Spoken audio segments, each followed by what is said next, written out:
السلام علیکم ورحمۃ اللہ وبرکاتہ۔ رب اشرح لی صدری ویسر لی امری واحلل عقدۃ من لسانی یفقہوا قولی رب زدنی علما اللہم فقہنا فی الدین۔ آج کا موضوع ایک سوال پر مبنی ہے کہ کیا ہم پیسے خرچ کیے بغیر بھی صدقہ دے سکتے ہیں یا نہیں۔ تو اس ضمن میں مجھے رسول اللہ صلی اللہ علیہ وآلہ وسلم کی بہت بہترین احادیث میری نظر سے گزری، میں نے کہا آپ لوگوں کے ساتھ شیئر کرتا چلوں، جس میں رسول اللہ صلی اللہ علیہ وآلہ وسلم فرماتے ہیں ہر اس شخص کو جسے صبح نصیب ہو اسے چاہیے کہ اپنے ہر جوڑ کا صدقہ دے۔ طویل حدیث ہے یہ حدیث شریف، صحیح مسلم کی حدیث نمبر 2204 ہے۔ رسول اللہ صلی اللہ علیہ وآلہ وسلم نے فرمایا ہر عقل رکھنے والے پر یہ لازم ہے کہ ہر صبح روزانہ صدقہ دے۔ دو لوگوں کے درمیان انصاف سے فیصلہ کرنا صدقہ ہے، سواری پر کسی کو چڑھنے میں مدد کرنا صدقہ ہے، سواری پر اس کا سامان چڑھانا صدقہ ہے، اچھائی کا حکم دینا صدقہ ہے، برائی سے روکنا صدقہ ہے، راستے میں سے تکلیف دہ چیز کو ہٹا دینا صدقہ ہے۔ اور ایک دوسری حدیث میں رسول اللہ صلی اللہ علیہ وآلہ وسلم نے فرمایا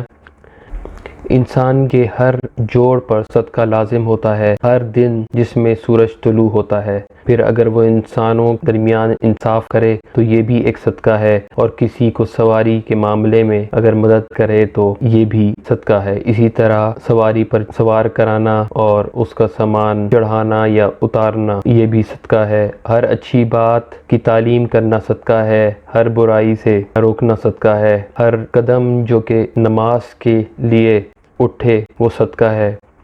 اور ہر تکلیف دہ چیز کو راستے سے ہٹانا صدقہ ہے۔ اب آپ دیکھیں اس میں کتنی بہترین انداز میں ایک اسلامی معاشرہ تشکیل دیا جا رہا ہے، صدقے کا بھی بتایا جا رہا ہے اور یہ بھی بتایا جا رہا ہے کہ ہم نے آپس کے معاملات میں ایک دوسرے کے ساتھ کس طرح بیہیو کرنا ہے۔ کسی کی مدد کرنا صدقہ ہے، نیکی کا حکم دینا صدقہ ہے، برائی سے روکنا بھی صدقہ ہے۔ آگے چل کے رسول اللہ صلی اللہ علیہ وآلہ وسلم نے فرمایا صبح ہوتے ہی ہر جوڑ کا صدقہ دینا لازم ہے، اور فرمایا ہر تسبیح صدقہ ہے، ہر تحمید صدقہ ہے، ہر تحلیل صدقہ ہے، ہر تکبیر صدقہ ہے، یا یہ کہیں کہ سبحان اللہ کہنا صدقہ ہے، الحمدللہ کہنا صدقہ ہے، اللہ اکبر کہنا صدقہ ہے، لا الہ الا اللہ کہنا صدقہ ہے۔ اب دیکھیں ہمارے ہاں یہ تسبیح فاطمہ کے نام سے مشہور ہیں، یہ تسبیحات کو سوتے وقت مشہور ہیں ہمارے ہاں، سب کو پتہ ہے، لیکن ہمیں یہ نہیں پتہ تھا کہ ان کے پڑھنے میں صدقہ ہے۔ اب آپ دیکھیں ایک دفعہ رسول اللہ صلی اللہ علیہ وآلہ وسلم کے پاس حضرت بی بی فاطمہ رضی اللہ تعالیٰ عنہا تشریف لے کر گئیں، اور حضرت علی رضی اللہ تعالیٰ عنہ اس حدیث کو بیان کر رہے ہیں اور کہتے ہیں کہ فاطمہ رضی اللہ تعالیٰ عنہ نے رسول اللہ صلی اللہ علیہ وآلہ وسلم سے فرمایا کہ مجھے کوئی غلام عنایت کر دیں۔ تو جب رسول اللہ صلی اللہ علیہ وآلہ وسلم نے فاطمہ رضی اللہ تعالیٰ عنہ کے ہاتھوں میں چھالے دیکھے تو فرمایا یہ تسبیحات کیا کرو، 33 بار سبحان اللہ، 33 بار الحمدللہ، 34 بار اللہ اکبر، تو غلام سے بہتر ہے۔ تو ہم یہ کریں، ہمیں کرنا چاہیے، اور خالی یہی نہیں کئی فوائد ہیں، صدقہ نکلے گا، نبی صلی اللہ علیہ وآلہ وسلم کا حکم پورا ہوگا، اور انشاءاللہ تھکن بھی نہیں ہوگی۔ میں جس حدیث کا ذکر کر رہا تھا صحیح مسلم کی 720 نمبر کی حدیث، کتاب نمبر 6 حدیث نمبر 101 میں اس کے آخر میں الفاظ آتے ہیں کہ ہر اچھی بات صدقہ ہے، ہر برائی سے روکنا صدقہ ہے، اور فرمایا کہ جس نے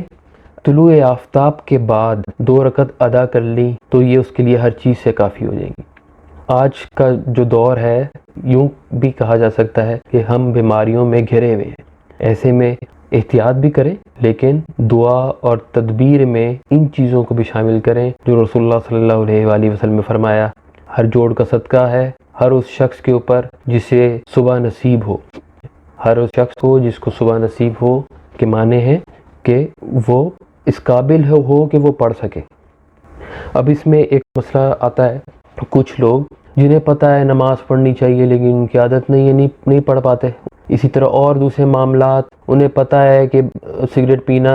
حرام ہے، ویسے سگریٹ پینا حرام ہے، پہلے مکروہ تھا جب تک اس کی ڈبی کے پیچھے یہ لکھا ہوا نہیں تھا کہ یہ صحت کے لیے نقصان دہ ہے۔ اب علماء کا اتفاق ہے اس بات پہ کہ جب سے سیرپ کی ڈبی کے پیچھے وزارت صحت کی جانب سے یہ لکھ دیا گیا ہے کہ یہ صحت کے لیے نقصان دہ ہے تو اب یہ حرام ہو گئی ہے۔ پہلے اس کے اوپر وہی رولنگ تھی جو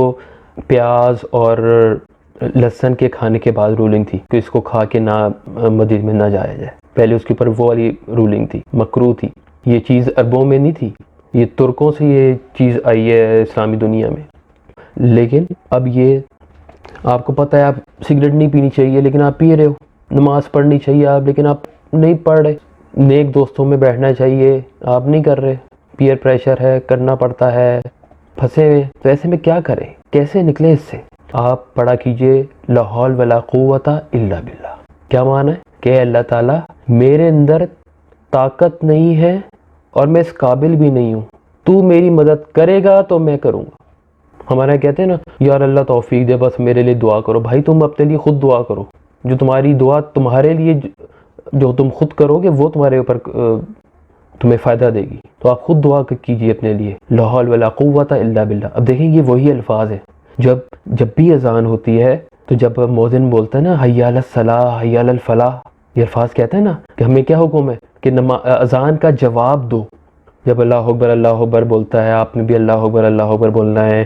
لیکن جب مؤذن آئے حی علی الصلاۃ اور حی علی الفلاح کے اوپر تو وہاں پہ فرمایا کہ آپ کہیں لا حول ولا قوت الا باللہ، یعنی کہ اللہ تعالیٰ تو مجھے طاقت دے، نہ میرے اندر طاقت ہے اور نہ میرے اندر ہمت ہے نماز کی طرف جانے کی۔ اس کا ویٹ کریں انشاءاللہ آپ، اور دل میں نیت رکھیں کہ میں انشاءاللہ کروں گا۔ اب بہت سے ہمارے بھائی آج کل روزہ نہیں رکھتے، تو ابھی سے ذکر سٹارٹ کر دیں، ابھی سے ذکر کریں، ہر وقت پڑھتے رہیں، اس کی کوئی تعداد نہیں ہے، یہ مزے کی بات ہے۔ تو یہ بہت ہی آپ کو اپنے اندر طاقت محسوس ہوگی۔ میں آپ کو بتاؤں، میں اتنا کچھ آپ کے سامنے بیان کرنا چاہتا ہوں، اپنا علم آپ کے ساتھ شیئر کرنا چاہتا ہوں، لیکن میرے اندر بعض اوقات ہمت نہیں ہوتی، جیسے مجھے کوئی چیز روک رہی ہے تو میں اس کا ویٹ کرتا ہوں لا حول ولا قوت الا باللہ، لا حول ولا قوت الا باللہ، تو الحمدللہ میرے اندر طاقت آ جاتی ہے اور میں آپ کے سامنے حاضر ہو جاتا ہوں۔ تو آپ اس کو کثرت سے پڑھا کیجیے، آپ دیکھیں گے اس کے اندر ایسی طاقت ہے، ایک عبادت بھی ہو رہی ہے، مانگتے ہم اللہ سے ہے نا، اللہ تعالیٰ دیتا ہے نا، اللہ سے ڈائریکٹ مانگیں، خود مانگیں، ضرورت ہی نہیں کسی سے ریکویسٹ کرنے کی یار میرے لیے دعا کر، آپ اپنے لیے خود دعا کریں اور 2 رکعت نفل ان کی عادت ڈالیں۔ آپ نے سن رکھا ہوگا 2 پڑھیں 4 پڑھیں، لیکن یہاں پہ خالی 2 کا حکم ہے۔ آپ 2 کو اس نیت سے پڑھیں کہ اللہ تعالیٰ رسول اللہ صلی اللہ علیہ وآلہ وسلم کے ارشاد کے مطابق میں اس کو ادا کر رہا ہوں، لیکن دیکھیں اپنے ذہن میں یہ رکھیں کہ میں نبی صلی اللہ علیہ وآلہ وسلم کی سنت تو ادا کر رہا ہوں، یا اللہ میرے جسم میں طاقت عطا فرما اور مجھے صحت عطا فرما۔ تو اب آپ دیکھیں اللہ تعالیٰ نے اپنے پیغمبر نبی صلی اللہ علیہ وآلہ وسلم کے ذریعے ہمیں یہ میسج پہنچا دیا ہے کہ میرے بندوں کو بتا دو کہ یہ پڑھیں۔ نماز 2 رکعت کے علاوہ بھی پڑھنی ہے، غلط نہ سمجھیے گا، لیکن آپ کے خالصتاً آپ کے لیے 2 رکعت نماز اور لا حول ولا قوت الا باللہ اس کو نہ چھوڑیے گا، تاکہ آپ کی صحت بھی رہے اور ہر اچھا کام کرنے کی طرف طبیعت مائل بھی رہے، تو اس کے لیے لا حول ولا قوت الا باللہ کا ویٹ کرتے رہیے۔ اللہ تعالیٰ آپ کو شفا عطا فرمائے، پھر انشاءاللہ ملاقات ہوگی، اپنا خیال رکھیے گا، اللہ حافظ۔